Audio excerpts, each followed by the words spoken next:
Olá, você é muito bem-vindo ao Lição em Dose Dupla, o nosso encontro semanal de recapitulação e estudo da lição, o nosso famoso guia de estudos, que na verdade nos conduz ao estudo da Palavra de Deus. Nós queremos agradecer você que nos assiste dos mais diversos lugares do Brasil, do mundo. Escreve aí no nosso chat de onde você está nos acompanhando, já aproveita e compartilha com os teus amigos, você que nos assiste pelo YouTube, você que está nos assistindo pelo Facebook ou nos acompanhando por alguma plataforma de podcast, você pode compartilhar com seus amigos. E você sabe, não é? Num mundo que espalha ódio, num mundo que espalha doenças, você e eu fomos chamados a espalhar, a viralizar esperança, e o guia de estudos da Escola Sabatina, a lição da Escola Sabatina, é um bom meio para fazermos isso.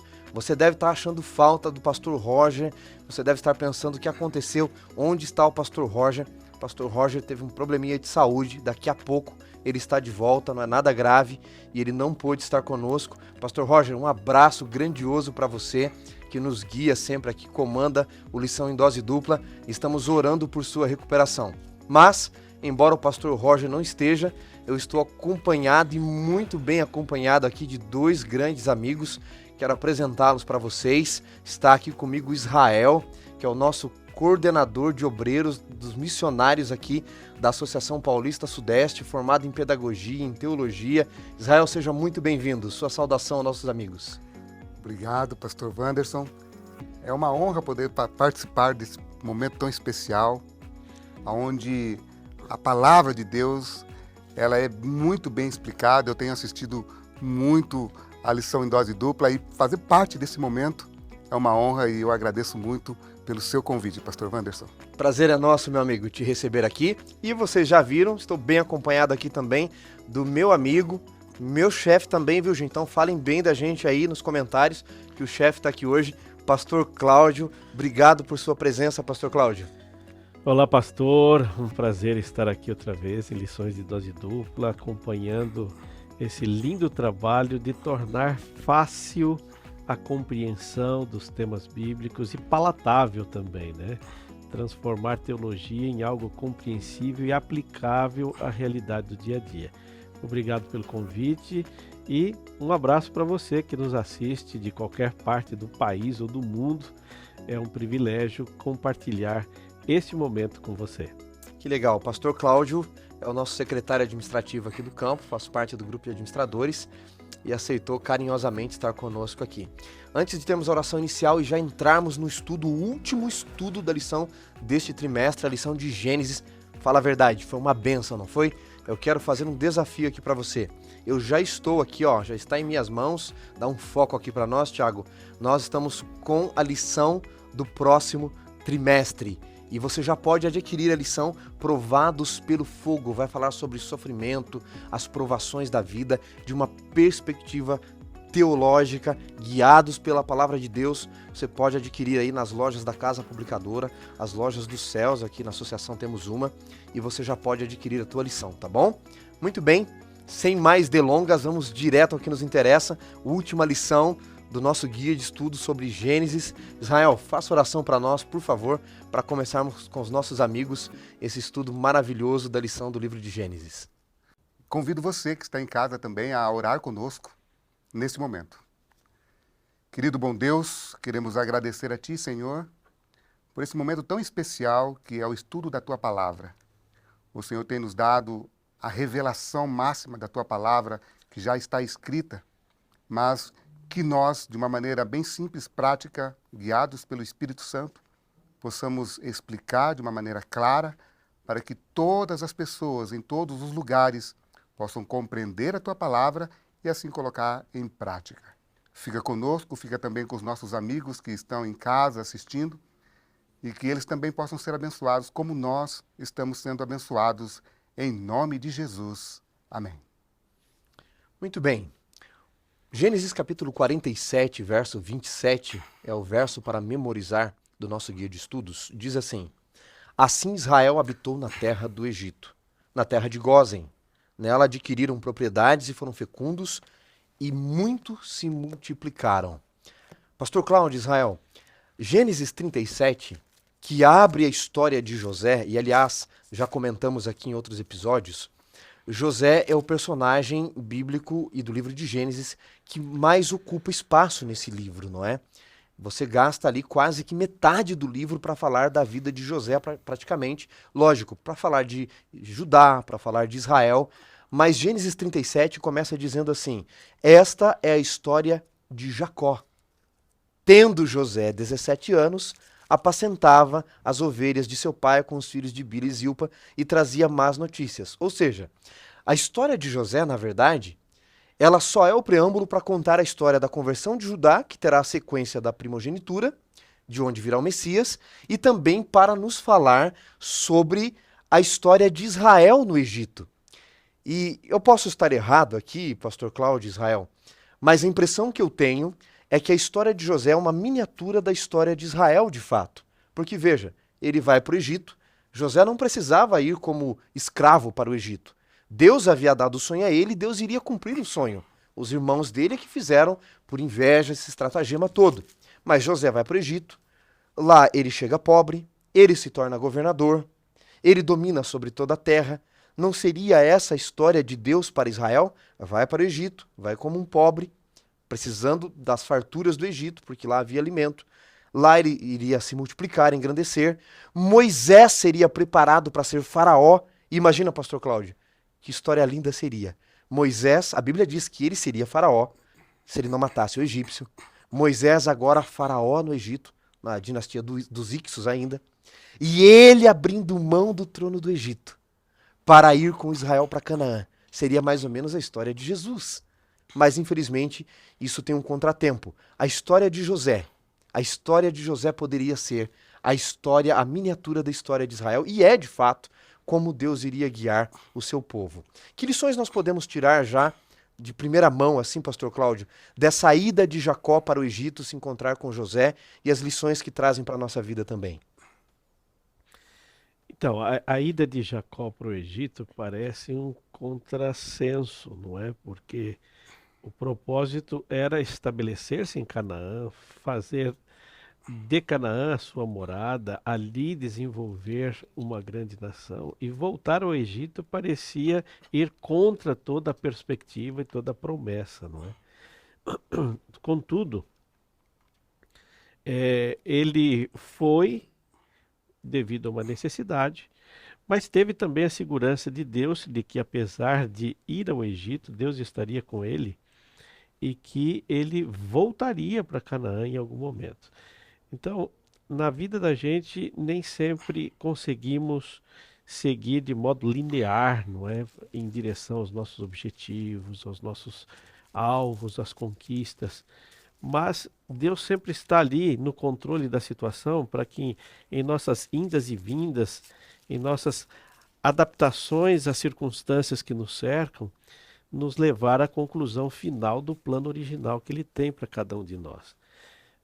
Assim, à vista humana parece que era um retrocesso, mas na verdade foi a partir do Egito que ele consegue, com a bênção de Deus, chegar ao propósito final que Deus tinha para ele e para sua descendência. E parece que até no momento da sua morte, isso fica sempre muito claro, não é?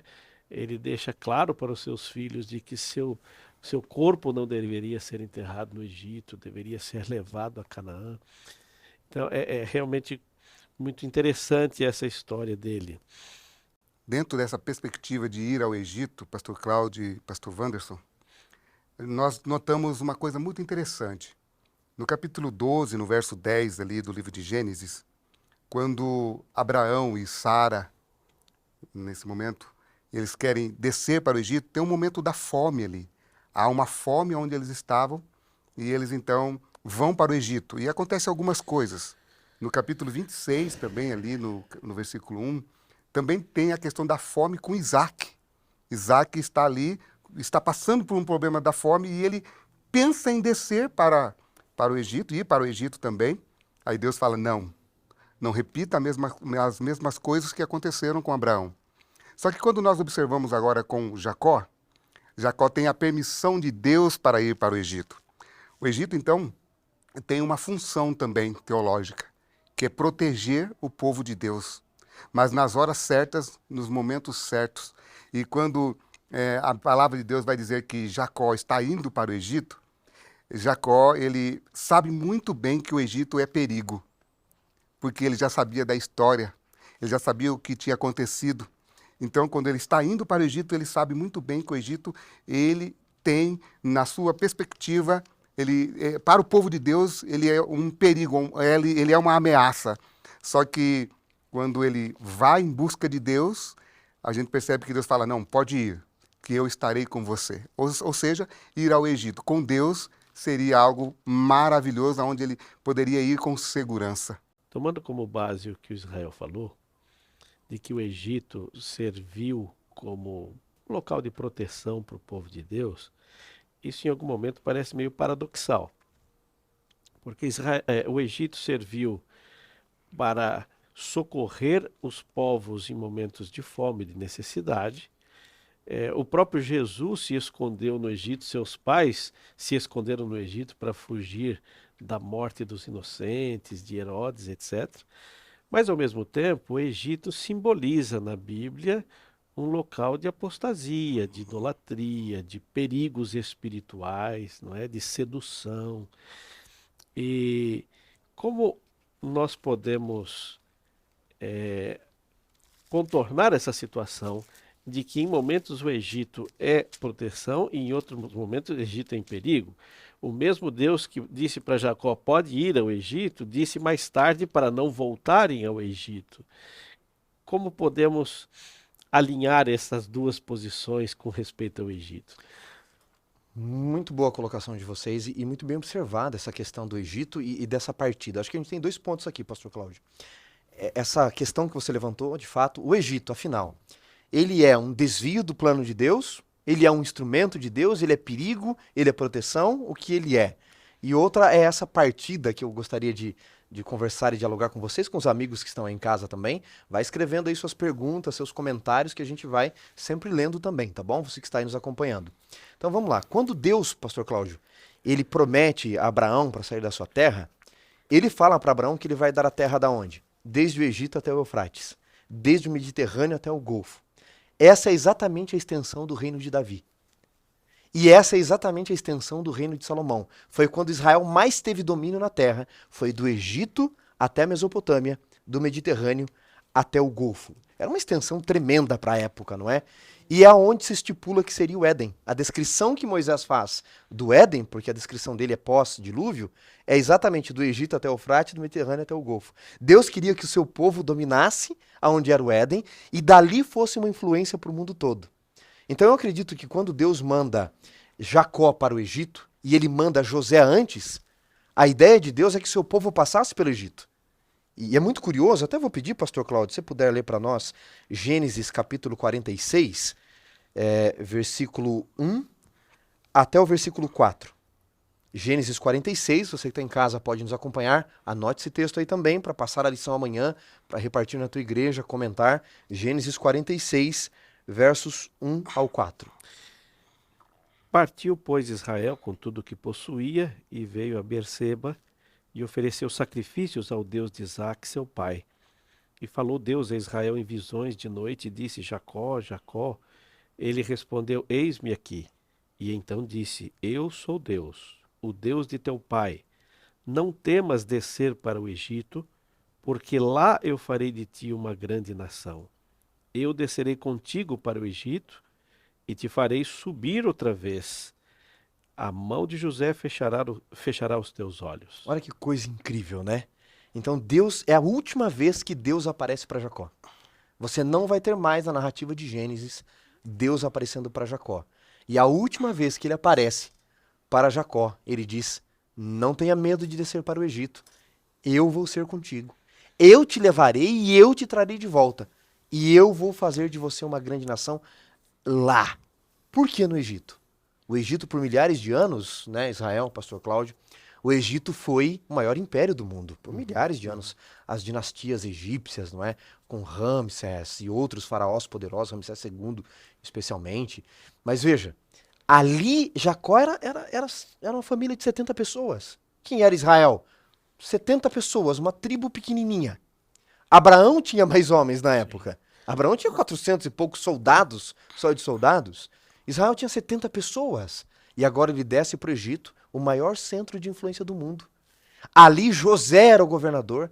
A ideia de Deus é que eles dominassem o Egito e a influência deles seria maior ali. O Egito poderia ser convertido. O nosso guia de estudos traz até a citação de Romanos 10, onde Deus não faz acepção de pessoas, queria salvar a muitos. A ideia era que Moisés ocupasse o trono, então o Egito seria uma proteção e um ambiente para que eles se multiplicassem. Eles não se multiplicariam tão rápido como se multiplicaram no Egito. Ali havia alimento, ali havia proteção. Canaã ainda não estava dominado. Eles seriam dominados por muitas tribos ali. Veja que quando tem até o estupro de Diná, filha de Jacó, Jacó não estabelece as leis com aquele outro povo. O povo fazia o que queria, estava errado o que fizeram. Então Deus os leva para protegê-los. Inclusive Diná poderia ser protegida ali, porque era a família de Jacó. Deus tinha intenções maiores ali. Mas aí tem um outro detalhe aqui que eu quero devolver para vocês em leitura para a gente conseguir debater isso. Quando Jacó está indo para o Egito, pastor Cláudio, você leu, ele veio até Berseba, diz o capítulo 46, verso 1, e ofereceu sacrifícios ao Deus de Isaque, seu pai. Então Deus fala com ele. E o Israel acabou de mencionar aqui pra gente, Israel, é a saída dele para Berseba, não é? Eu queria ler com vocês aqui alguns textos e a gente discutir essa questão de Berseba, porque para ir para o Egito você passa por Berseba, ele está ali às margens do Mar Morto, uns 3 quilômetros, e Berseba é, em Israel, a última terra fértil antes do deserto de Judá, e aí entra no deserto do Egito, para você passar pelo deserto do Sinai e chegar até o Nilo. Então ele é o último lugar fértil. E é o último lugar que ele passa, é o primeiro lugar da volta quando eles têm que voltar para Canaã de novo. Então, por favor, vou pedir para o Israel ler para nós Gênesis 22, 19, o pastor Cláudio ler Gênesis 26, 23 ao 25, e eu vou começar lendo aqui Gênesis 21, 14. Anota aí você que está em casa, Gênesis 22, 19, Gênesis 26, 23 ao 25, e eu vou ler aqui rapidamente agora Gênesis capítulo 21, versículo 14. Berseba sempre vai aparecer nessa ida e nessa volta do Egito. Meu texto, Gênesis 21, 14, diz: Levantou-se, pois, Abraão de madrugada, tomou o pão e um odre de água, pô-los às costas de Agar, deu-lhe o menino e a despediu, e ela saiu andando errante pelo deserto de Berseba. Berseba sempre está presente na família de Abraão. Leia para nós, Israel, Gênesis 22, 19. Gênesis 22, 19 diz assim: Então voltou Abraão aos seus servos, e juntos foram para Berseba, onde fixou residência. Fantástico. Agora o Cláudio vai ler para nós 26 versos 23 ao 25. Dali subiu para Berseba. Na mesma noite lhe apareceu o Senhor e disse: Eu sou o Deus de Abraão teu pai. Não temas, porque eu sou contigo. Abençoar-te-ei e multiplicarei a tua descendência por amor de Abraão meu servo. Então levantou ali um altar, e tendo invocado o nome do Senhor, armou a sua tenda, e os servos de Isaque abriram ali um poço. E depois nós já lemos Gênesis 46, verso 1, Jacó passa em Berseba também. Quais são as impressões, Israel, que a gente pode tirar dali? Bom, olhando para esses textos, eu consigo ver uma coisa muito interessante. Dentro do capítulo 46, no versículo 2, quando a narrativa aqui vai dizer que falou Deus a Israel em visões de noite e disse, olha bem as palavras, Jacó, Jacó. E ele respondeu, eis-me aqui. Deus parece estar lembrando Jacó de quem ele era antes de se tornar Israel. Dizendo para ele, olha, você vai entrar ali no Egito, mas nunca esqueça de quem você era. De quem você era. Ou seja, a tua história ainda é uma história que precisa ser lembrada. Porque quando você lembra o que aconteceu com você, você não vai repetir as mesmas coisas quando você estiver lá no Egito. Às vezes é necessário, antes de dominarmos Canaã, de nos tornarmos uma grande nação, passarmos pelo Egito, né, amigos? Qual é o seu Egito, você que está aí nos assistindo? Quais são os planos que você traçou ao lado de Deus, mas você tinha um caminho e Deus tem outros caminhos para te guiar que são bem melhores do que os nossos. Parece que são lições importantes que nós precisamos tirar, então, dessa ida de Jacó para o Egito, como mencionamos. E ali, a lição, nosso guia vai nos dizer que Jacó se estabelece na terra do Egito, não é? a grandes bênçãos, a grandes coisas, ele vai se encontrar com Faraó, vai rever José, que ele não via por mais de 20, mais ou menos 25 anos, o seu filho, e muitas bênçãos vão acontecer ali na vida de Jacó, habitando na terra do Egito. Podemos tirar muitas lições daqui também, não é, amigos? Pastor Cláudio. Com certeza, muitas lições. Jacó já não tinha há muitos anos esperança de ver o seu filho, não é?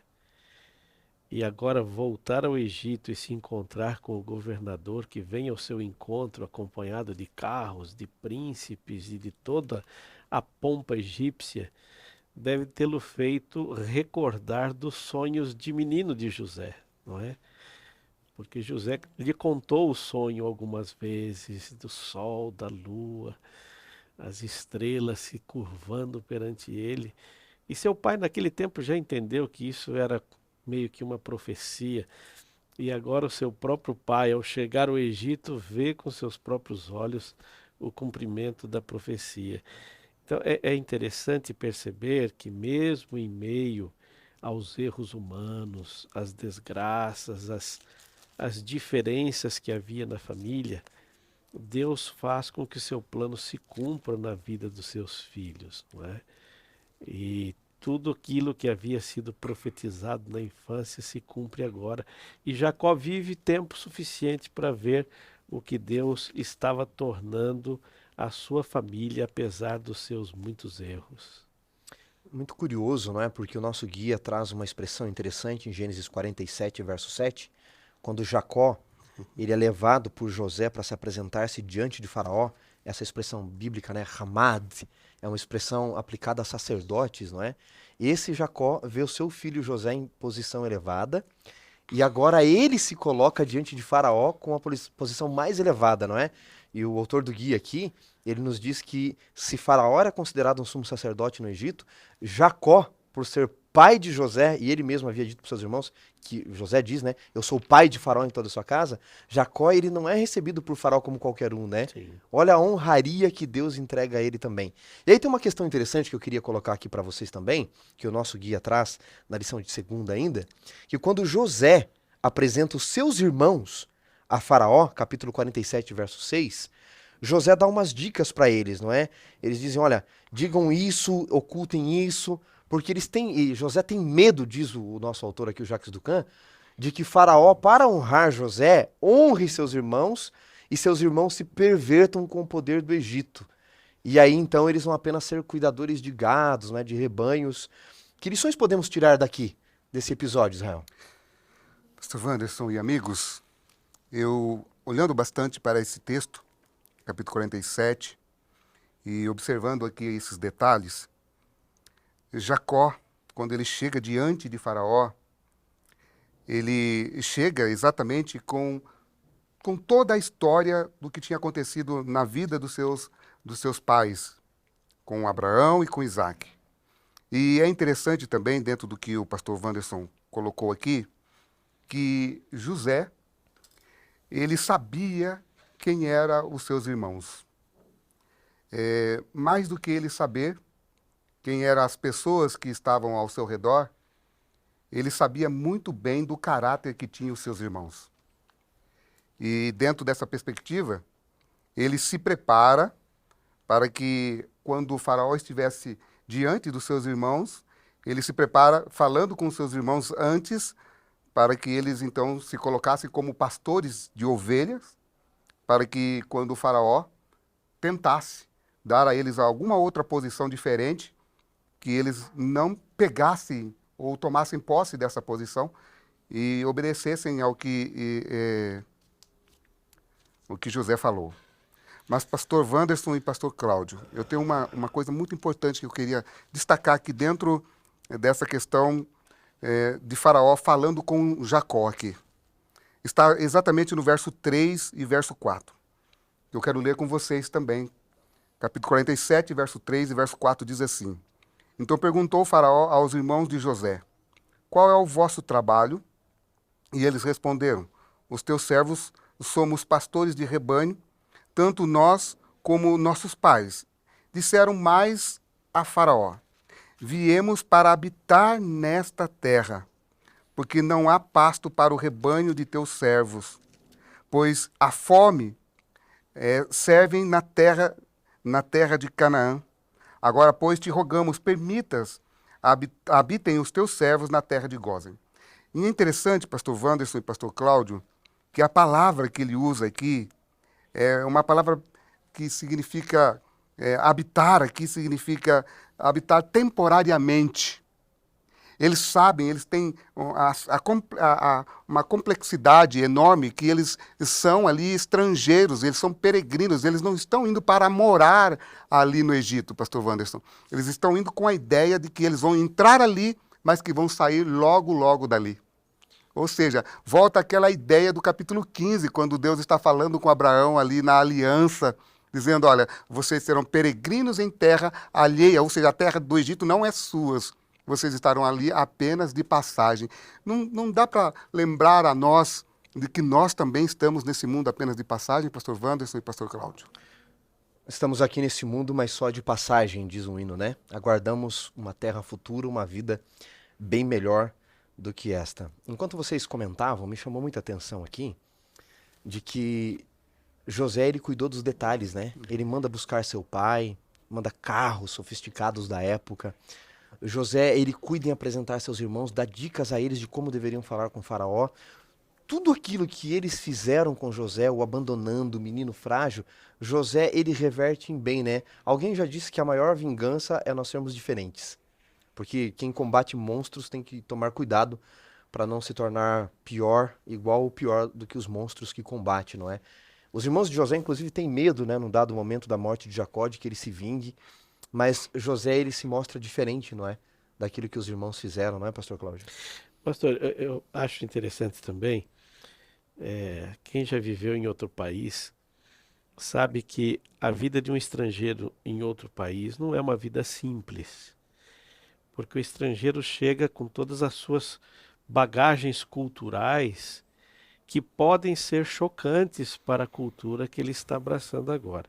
José, como já estava inserido no Egito por muitos anos, ele mostra benevolência com seus irmãos e um cuidado espiritual, pastoral com sua família, por meio desses conselhos.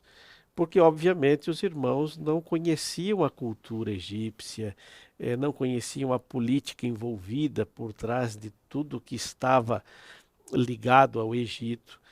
Então, eu vejo por trás dessas orientações de José um cuidado para que, na adaptação nesta nova terra, esses estrangeiros simples, que eram de atividade agropastoril, não chocassem a cultura egípcia e também não fossem negativamente influenciados por ela. Mas também me chama a atenção que tanto em José como em Jacó, eles estavam já cumprindo a promessa que Deus havia feito a Abraão de que por meio deles as nações da terra seriam abençoadas. Não há menor dúvida, e Faraó reconhece isso, que a existência da vida no Egito se devia à sabedoria de José. José abençoou todas as famílias da terra daquele então. Ele foi quem garantiu a vida, a sobrevivência, a qualidade de vida para todo o Egito. E Jacó, a hora que chega no Egito, apesar de uma posição hierárquica, social muito diferente de Faraó, e considerando que Faraó era um sacerdote egípcio, se esperaria que ele abençoasse Jacó.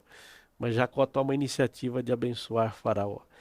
Então você vê que mesmo como estrangeiros no Egito, eles já estavam cumprindo a promessa de abençoar as famílias da terra. Numa bênção formal pronunciada por Jacó e na bênção da existência, a sabedoria administrativa de José, na manutenção da vida no período de fome. Muito bem lembrado, pastor Cláudio. Algumas pessoas questionam a forma como Deus tira Israel do Egito e mata os primogênitos, manda as pragas. O que a gente se esquece às vezes é que antes de Deus destruir o Egito, Deus salvou o Egito. O Egito iria morrer de fome, não fora José interpretando o sonho e cuidando de ajuntar os mantimentos. Muitos questionam que Deus ele destruiu Sodoma e Gomorra, mas se esquecem que quando Ló morava lá, todos foram feitos escravos e iriam morrer, e Abraão foi e venceu os reis e libertou Sodoma e Gomorra. Antes de destruir Sodoma e Gomorra, Deus salvou Sodoma e Gomorra. Ou seja, Deus foi dando tempo, abençoando, mas infelizmente depois o Egito, quando se levanta um faraó que não conhece mais o nome de José, não quer reconhecer isso. Agora, pastor Cláudio, vocês falaram de bênçãos, não é? A bênção de Jacó, e através dessa bênção a faraó se cumpre em partes o que ele disse a Abraão, seriam abençoadas todas as famílias da terra, mas chega um momento agora, depois de viver 17 anos no Egito, Jacó viveu 17 anos ali, curiosamente José tinha 17 anos quando foi tirado de Jacó, José vai viver 97 anos ali no Egito, né? Cerca de 93 anos, perdão, no Egito, e agora Jacó sabe que está para morrer, mas ele não quer ficar em Canaã, e ele não quer morrer sem dar a bênção aos filhos. Então ele reúne os filhos, Israel, para que ele possa dar a bênção aos filhos. E Gênesis 49 vai trazer algumas coisas curiosas aqui, não é? Eu vou passar para vocês, mas 3 pontos que me chamam a atenção. Primeiro, ele não se esquece do que Rúben fizera, né? Ele diz, você maculou o leito do teu pai. E a bênção de Simeão e Levi são dadas juntos. E também não se esquece que eles romperam um acordo. E então ele vai dar uma bênção especial a Judá, aquele que se convertera. Estudamos em lições passadas que Judá se coloca no lugar de Benjamim quando José está provando, testando seus irmãos. E neste momento, Judá assume o lugar de Cristo, né? Eu me vendo no lugar do meu irmão, eu morro no lugar do meu irmão. E Judá diz mais ainda, né? Ele diz para José, no final do capítulo 44, como subiria eu ao meu pai sem o menino? Parece que Jesus diz isso, não é? Como subirei ao meu pai sem levar os filhos dele comigo? E agora na bênção ele vai relembrar tudo isso.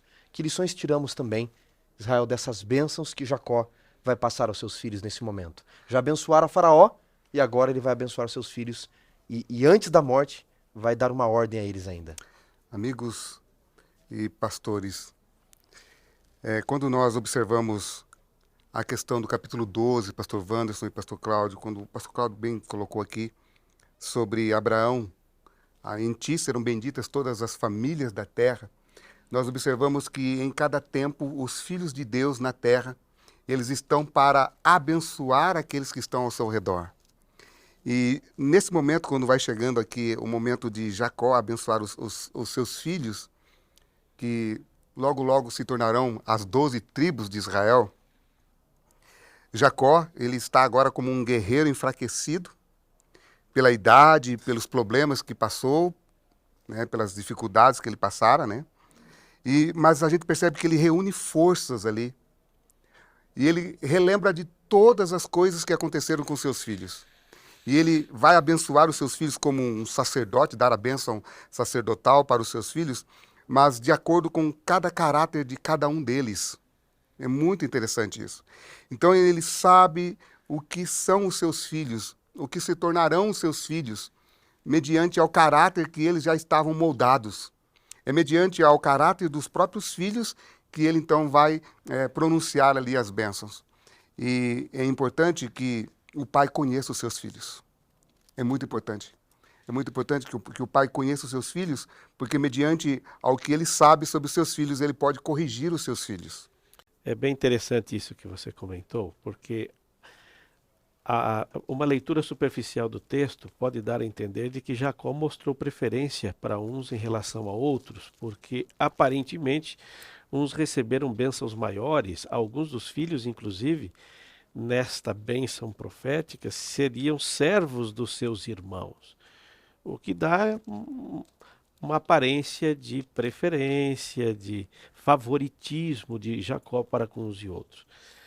Mas as palavras de Jacó, elas estão mais ou menos em conformidade com o que Deus revelou ali em Êxodo capítulo 20, não é? Eis que visito a maldade dos pais nos filhos até a 3ª e 4ª geração. E como você bem mencionou, Jacó conhecia muito bem o caráter dos filhos que estavam sendo reproduzidos nos seus filhos e que poderia levá-los a terem destinos mais abençoados ou menos abençoados, dependendo das escolhas que fariam a partir dali. como o pastor Wanderson disse, Judá se convertera. E a bênção de Jacó sobre Judá não está condicionada ao seu erro do passado, mas ao seu acerto do presente e a consequência positiva de alguém que, mesmo tendo errado no passado, reconhece seu erro, se arrepende, se converte e agora guia a sua família, que se tornaria uma das tribos mais importantes de Israel. Então aí vemos o conhecimento do pai com os filhos, como você mencionou, a repetição de erros e acertos de pais em filhos, mas vemos também o complemento da promessa de Êxodo, não é? Mas eis que faço misericórdia até 1000 gerações daqueles que me amam e guardam os meus mandamentos. Todos erraram, alguns mais, outros menos, mas Deus ainda assim promove bênção a eles e os seus descendentes. Depois que Jacó morre, os irmãos de José, no capítulo 50, vão visitá-lo, a partir do verso 15, né? E diz assim: vendo os irmãos de José que seu pai já era morto, disseram: é o caso de José nos perseguir e nos retribuir certamente o mal que lhe fizemos. Portanto, mandaram dizer a José: teu pai nos ordenou antes da sua morte, dizendo: assim direis a José: perdoa, pois, as transgressões dos teus irmãos. Você não tem esse relato, né? Foi uma mentira, não é? Foi uma invenção, uma tramóia dos irmãos ali, quase que uma chantagem com José, que estava ferido pelo luto, não é? Então, José, olha, leva em consideração o último desejo do nosso pai, que era que você nos tratasse bem. Então, você vê aí o ser humano no seu paradoxal comportamento de fazer o bem e o mal, a verdade e a mentira, o medo e a confiança todo o tempo. Agora, pastor, uma coisa que me chama a atenção é que esta é a segunda vez que eles demonstram este medo de uma possível revanche de José em relação ao que eles haviam feito no passado. E os 17 anos que viveram com José, vendo toda a sua bondade manifesta a eles e aos seus familiares, não foi suficiente para terem uma impressão positiva de um José perdoador. E isso me leva a crer que este medo não se devia a quem José era, mas a quem eles eram. Porque José já havia dado provas de que era perdoador, misericordioso. No fundo, eles mesmos ainda não haviam superado o seu erro do passado, ainda carregavam alguma culpa e por isso temiam que José fizesse com eles o que possivelmente eles fariam se estivessem em igual situação. Aí você vê a vantagem ou a necessidade de que alguém não só receba o perdão do outro, como seja capaz de perdoar-se a si mesmo. José já havia perdoado todos eles, mas com certeza eles mesmos ainda alimentavam alguma culpa com relação a isso. Pastor Cláudio e Pastor Wanderson, aqui a gente percebe o que o medo pode causar no ser humano. A própria palavra de Deus vai dizer ali no livro do Apocalipse, que quanto aos medrosos, né, o capítulo 21 ali, e a palavra de Deus também vai falar em 1 João, capítulo 4, ali no verso 8, que um coração onde tem medo, né, não há amor. Então a gente vê aqui que os irmãos de José, eles tinham medo, porque eles sabiam que o sonho que José teve, né, era um sonho que se cumpriu aqui. E eles inventam aqui, como você bem colocou, essa paráfrase aqui, né, eu posso dizer assim, esse medo de José perseguir eles, dizendo assim: olha, o nosso pai, ele era o nosso mediador entre você e nós. Agora nós perdemos o mediador. E aí o texto diz assim: José chorou enquanto eles falavam. É como se o texto estivesse dizendo: tudo que José fez não foi o suficiente para que eles pudessem sentir o perdão. E quando a gente pensa na questão do perdão, pastor Cláudio e pastor Wanderson, a gente vê que ainda tem pessoas que, mesmo sabendo o que Deus fez por elas, sabendo que Jesus morreu na cruz para perdoar-lhes os pecados, o diabo ainda coloca sobre essas pessoas uma culpa que elas não precisam mais carregar. Elas podem se entregar a Jesus. Elas podem simplesmente sentir que já foram perdoadas e até mesmo o batismo delas não foi o suficiente. E elas ainda carregam, pós-batismo, uma culpa que não precisam mais carregar essa culpa. Elas podem já dizer assim, eu estou perdoada porque Cristo me perdoou pelos seus atos na cruz do Calvário. Não só pelos seus atos na cruz, mas porque Jesus hoje está no santuário, dizendo, filhos, o meu sangue te redime, o meu sangue te purifica. Sinta o poder do perdão e sinta paz no seu coração. Talvez eu esteja falando para alguém hoje que está exatamente assim, não sentindo essa paz no coração. Sinta paz, porque o que Cristo fez na cruz do Calvário foi suficiente para perdoar todos os seus pecados. Ainda em Gênesis capítulo 50, quando os irmãos vão a ele, e essa atitude deles, pastor Cláudio, reflete aquilo que você falou da bênção. Jacó está mostrando quem eles ainda são, os demônios que eles precisam vencer do passado para poderem mudar o seu futuro, não é? O seu presente e o seu futuro. Qual é a resposta de José? José diz assim no verso 19, não temam, por acaso eu estou no lugar de Deus? Vós, na verdade, intentaste um mal contra mim, porém Deus tornou em bem para fazer como vedes agora, que conserve muita gente em vida. José sabia que a missão dele não era matar seus irmãos, era preservar a vida deles e dos seus descendentes. José sabia que ódio só gerava mais ódio, violência só gerava mais violência. É muito demoníaco você fazer o mal às pessoas que te fazem o bem. Tratar o mal, o bem com o mal. É humano, dizem alguns, tratar as pessoas como elas te tratam. Mas é divino você ir além. E mesmo que te façam mal, você fazer o bem a elas. E José, mais uma vez aqui, assume o lugar de Cristo, não é? Vocês fizeram mal o tempo todo contra mim. Mas eu não vou fazer a mesma coisa. Ainda falando da bênção, senhores, antes de partirmos para a questão final do nosso estudo, no capítulo 49, quando ele abençoa Judá, tem uma coisa que chama muita atenção e que é destacado no nosso guia. A bênção de Judá está no capítulo 49, a partir do verso 8. Diz assim, Judá, teus irmãos te louvarão. A tua mão estará sobre a cerviz de teus inimigos. Verso 9. Judá é leãozinho, da presa subiste, filho meu. Encurva-te, deita-te como leão, e como leoa, quem te despertará? Verso 10. Notem o verso 10.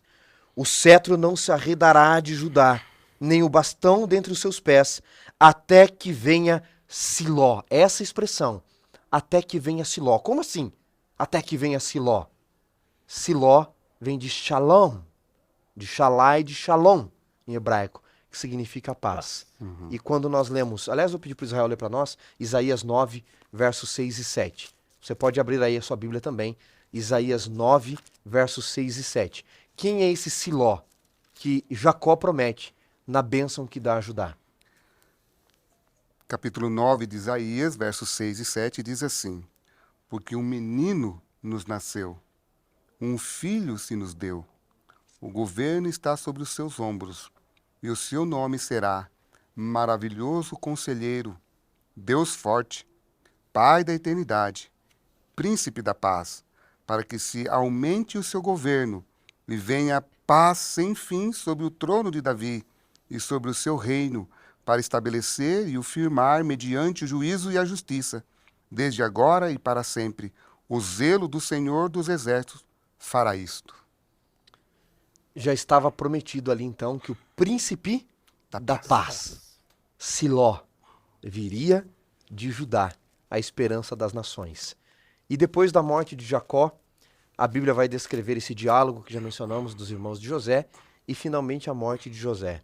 Amigos, na morte de Jacó e na morte de José, nós temos de novo uma esperança, uma metáfora da esperança da terra prometida. Porque no capítulo 49, depois de dar a bênção aos seus filhos, Jacó, ele dá uma ordem no verso 29, não é? Diz, eu me reúno ao meu povo, sepultai-me com os meus pais na caverna que está no campo de Efron o Eteu, na caverna que está no campo de Macpela. Ou seja, Jacó não é enterrado no Egito. Jacó não tem um caixão no Egito. Na morte de José vai se descrever não sepultura, mas um caixão. E na morte de Jacó não vai se descrever isso. José sim, ele tem um caixão e não tem sepultura. Jacó, ele tem uma sepultura e não tem um caixão, mas ele diz aos seus filhos, eu não vou ser sepultado aqui no Egito, porque aqui é no meu lugar, não é essa a promessa da terra, eu quero que vocês me levem para Canaã. E nós vamos ver isso, pastor Cláudio, refletido na morte de José também, com grandes lições para nós que estamos no Egito, mas olhando para Canaã. É muito bonito isso. Eu fiquei imaginando o povo de Israel caminhando em direção à terra da promessa, 40 anos, e carregando um caixão. E cada vez que eles levantavam o acampamento e tinham que carregar um caixão com os ossos de José, esses ossos de José ainda clamavam para esse povo de que o lugar deles Não era ali. não era ali. Eles estavam de viagem, não é? Eu acho bem interessante, pastor, que a gente, ao ler essas histórias bíblicas, tenha em mente que isso é mais do que uma história. Nós estamos lendo a nossa história, a nossa caminhada pelo deserto da vida, com paradas em Berseba, com paradas no Egito, com tentações de se estabelecer no Egito e se acostumar tanto com o conforto e a comodidade egípcia que a gente perca o interesse de ir para a terra da promessa, não é? Isso foi sempre uma tentação, as panelas de carne, os alhos, as cebolas do Egito. Embora para alguns a cebola não seja nenhum atrativo, né? Mas para eles eram.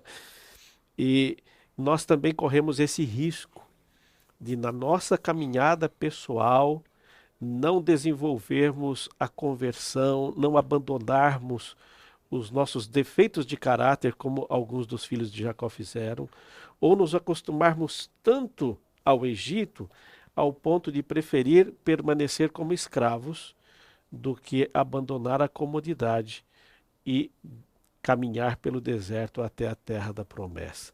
Ali é a nossa história. Nós somos os filhos de Jacó também. Nós somos os herdeiros da promessa e temos que estar convencidos de que somos peregrinos e estrangeiros caminhando em direção a novo céu e nova terra. Verdadeiramente o nosso lugar não é aqui, né, pastor Cláudio? Nós estamos aqui apenas de passagem, caminhando num deserto. E é você quem vai dizer, é você quem vai falar se você vai permanecer muito tempo, pouco tempo, ou se você vai começar a caminhar. E é interessante que Deus, ele nunca abandona os seus filhos. E a palavra de Deus diz claramente que, apesar dos caixões, como bem colocou aqui o pastor Wanderson, a questão dos caixões lembra muito bem que eles tinham que continuar caminhando, levando os ossos, como bem colocou o pastor Cláudio, mas lembrando que a salvação estava em caminhar, em prosseguir e não parar. Então, Deus nos chama para um compromisso com Ele, mas Ele nos chama para uma caminhada com Ele.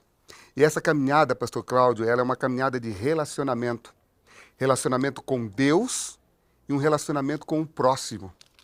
E essa caminhada, ela então é uma caminhada vertical e horizontal, aonde você vai cada vez mais se moldando ou deixando Deus moldar você, transformar você, para que quando você entrar em Canaã ou na Canaã celestial, na Nova Jerusalém, você entra não mais em busca da paz, mas você entra agora em paz, porque você está em comunhão com o Deus da paz, que é o Shalom. E de fato, quando José morre, né, amigos? Capítulo 50 de Gênesis diz assim, verso 25.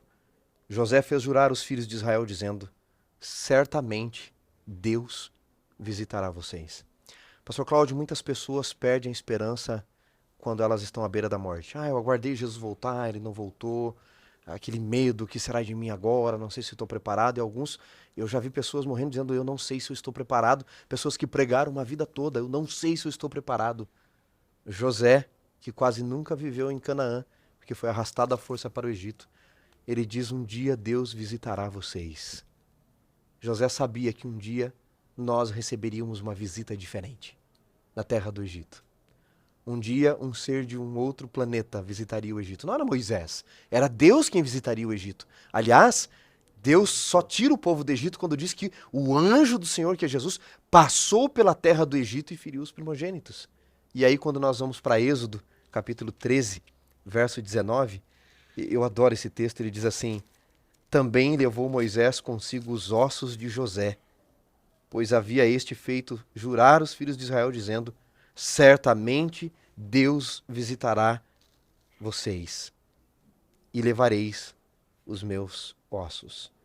Quando Moisés vai sair da terra do Egito, Faraó diz, leve só os homens. Moisés diz, não, nós iremos todos. Ninguém vai ficar, nem os ossos de José. Lewis, ele diz que nós somos criaturas divididas, pastor Cláudio, correndo atrás, ora dos prazeres desta vida e ora sentindo falta da eternidade. E aí Lewis usa uma figura de linguagem interessante. Ele diz, nós somos como crianças brincando com bolinhos de barro e de areia num bairro pobre, quando nós temos um convite para ir à praia e ver verdadeiramente o que é o mar. E aí ele então emenda dizendo o seguinte, não é? Tudo aquilo que não é eterno é eternamente inútil. Então deveríamos trabalhar por aquilo que vai durar para sempre. Jesus, o pão da vida. José sabia que apesar do poder no Egito, das glórias do Egito, o seu lugar não era ali. E ele morre com essa expectativa e com essa esperança. Voltar para Canaã. A vida de José, a vida de Jacó, porque um é a miniatura da vida do outro em sua ida e vinda do Egito. Elas nos ensinam grandes lições para cada um de nós. Quais lições você pode tirar para a sua vida? Meus amigos, suas últimas impressões de forma geral, porque o nosso guia é a última lição, viu, gente? Já temos a lição do novo trimestre, provados pelo fogo. Suas últimas impressões de uma forma geral, porque o guia termina na lição de sexta falando de uma forma geral da vida de José, das lições que aprendemos, das batalhas que ele enfrentou, das perseguições que ele enfrentou, das bênçãos que Deus derramou e dessa expectativa da forma do Egito. Eu vou começar com Israel, depois pastor Cláudio. Pastor Wanderson, a minha impressão é a mais positiva possível. Eu vejo aqui como que a graça, ela realmente, aonde abundou o pecado, superabundou a graça. E quando nós observamos no capítulo 3 ali, a tragédia humana estava bem desenhada porque o diabo fez com que Eva pecasse. A gente vê do Éden ao Egito, do Éden a José. E o que nós podemos ver aqui é que no final o bem sempre vai triunfar, né? Parece um filme. O bem vai triunfar apesar de quem nós somos, apesar de quem eram os patriarcas, apesar de quem eram os filhos, ou quem foram os filhos de Jacó. O bem sempre vai triunfar. Por que o bem sempre vai triunfar? Porque é Deus quem comanda a história. Deixe Deus, queridos amigos, comandar a história da sua vida. Porque se Deus comandar a história da sua vida, você vai ter um final feliz. Pastor, você falou de visitar, né? Deus visitando o Egito, e a promessa é que ele também nos visitará. E a conclusão dessa lição me remete à letra de um hino de Fanny Crosby. Ela disse, é fiel, a vinda é certa. Quando? Eu não sei, mas ele me achará alerta. Com ele eu subirei. Amém. Essa lição me recorda a certeza de que eu também estou de passagem e que em algum momento receberei a visita do meu resgatador. Amém. Amém. Que palavras incríveis, amigos. A última frase de José, porque depois é Moisés escrevendo, né? Mas a última frase relatada de José é: certamente Deus visitará vocês. E quando ele visitar, eu também quero ir. Se Jesus não voltar em nossos dias, não é o nosso desejo, nós queremos que ele volte agora. Mas nós deveríamos viver e morrer com essa expectativa. Deus vai visitar vocês. E se ele visitar vocês, eu quero ir também. Porque ele vai visitar. Isso é certo. Ele estará visitando. Como diz o pastor Cláudio, não sabemos ao certo quando. A história de José nos ensina grandes lições, não é? Seus irmãos o odeiam por causa de uma roupa e para enganar Jacó molham a sua roupa num sangue de cordeiro. Tolos! Não sabiam que estavam fazendo uma profecia, que o caráter de José estava lavado com o sangue do cordeiro, porque ele propôs firmemente servir ao Deus de Abraão, Isaque e Jacó, e por mais que tentasse arrancar a sua roupa o tempo todo, a roupa de justiça jamais seria arrancada. A última vez que os irmãos de José o viram, ele estava com uma capa colorida. Quando o faraó o faz subir ao trono, diz o texto de Gênesis que faraó muda a sua roupa. Por quê? porque os senhores deveriam usar uma capa colorida. Agora, quando eles veem José de novo, ele está com uma outra capa, a capa colorida. Sabe qual a lição aqui para nós? Se nós tivermos as vestes de justiça de Cristo, o diabo pode perseguir, pode querer nos vender, querer nos matar. A última visão que ele vai ter de nós será a veste de justiça também, dos salvos no céu. Que a história de José, que a história de Israel no Egito, porque nós somos o Israel moderno no Egito, nos ajude a entender que mesmo estando no Egito, Deus estará conosco. E é porque Deus estava com Israel no Egito que Israel pôde estar com Deus em Canaã. Eu vou repetir para você. É porque Deus esteve com Israel no Egito que Israel pôde estar com Deus em Canaã. E se você permitir que Deus esteja com você no Egito deste mundo, certamente você e eu estaremos com Deus na Canaã celestial. É lá que nós temos um encontro marcado, se não nos vermos nesse mundo. Que Deus abençoe você, que você siga firme e confiante na esperança de que em breve Deus nos visitará, porque se nós permitirmos a presença dele aqui conosco, ele permitirá a nossa presença com ele lá. Que Deus abençoe você. Pastor Cláudio, termine orando por nós, pelos amigos que nos acompanham e que vivem essa bendita esperança de um dia Deus nos visitar também. Oramos. Bondoso Deus, é confortador saber que em algum momento da história seremos visitados por alguém que tem poder para restaurar, ressuscitar, libertar e nos estabelecer em um novo céu, em uma nova terra. Aos enlutados, tristes, sofredores, aos que estão esperançosos e também para aqueles que já perderam a esperança, que a tua graça e a salvação em Cristo nos alcance a todos, preparando-nos para o dia da sua visitação. Em nome de Jesus. Amém.